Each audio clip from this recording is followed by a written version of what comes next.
Hello guys, සුබ දවසක් ඔයාලට. ඉතින් අද අපි මැක්‍රෝ ෆොටෝ ෂූට් එකක් කරලා බලන්න යන්නේ. ඉතින් මේ ෆොටෝ ෂූට් එක අවසන් මම මේ ෆොටෝ ටික Lightroom හරහා එඩිට් කරලා ඔයාලට පෙන්නනවා. ඉතින් මේ ෆොටෝ ෂූට් එක කරන්න අපි DSLR වගේ ප්‍රොෆෙෂනල් කැමරාස් යූස් කරන්නේ. මෙන්න මේ වගේ Android phone එකකින් තමයි මේ ෆොටෝ ටික අද අපි කැප්චර් කරගන්න යන්නේ.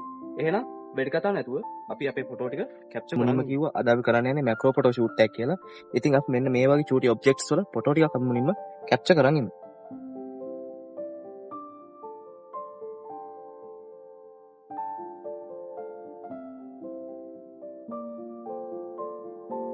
හරි. guys අපි මේ වීඩියෝ එකේ මෙතන ඉඳන් බලමු ෆොටෝ රූම් ඇප් එක සහ Lightroom ඇප් එක භාවිත කරලා මම කොහොමද මේ ෆොටෝස් ටික DSLR level එකකට ගන්න කියලා. ඉතින් guys මේ වීඩියෝ එක බෝරින් වෙන හින්දා මම මේ එඩිට් කරන කෑල්ල පොඩ්ඩක් ස්පීඩ් කරනවා. මේ එඩිට් කරන කොටසේ ෆුල් වීඩියෝ එක මම ඉස්සර වීඩියෝ වලින් අනිවාර්යෙන් ගේනවා.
ඉතින් guys ඔයාලට පේනවා ඇති මේ Lightroom සහ Photo Room කියන ඇප් එක භාවිත කරලා මේ ෆොටෝ එක එඩිට් කරාට පස්සේ අපිට මොන වගේ ක්වොලිටි එකක් මේ ෆොටෝ එකෙන් ඇවිල්ලා තියෙන්නේ කියලා.